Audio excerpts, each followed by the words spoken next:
مثلا 6 ساله بود با مادر سفر کردیم. در راه آمدیم میگه مادر رسول الله از دنیا گذشت. من اینقدر میگه قبر کندم که مشکلات و پریشانی میشه. گفتم محمد جان بیا مرا یاردم بکن. میگه در دست رسول الله یک کشچه بود، هر باری در زمین میزد یک کلمه میگفت امی مادر جان.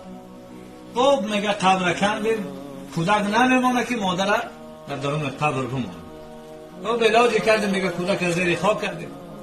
از همون مقام میگه تا مکه آمدن روی همون کودک طرف همون قبر مادر و همین کلمه امی را میگه تلفظ میکنه مادر. به مجرد آمدیم میگه باباش پیشنهادش برآمد دید که کودک گریه میکنه.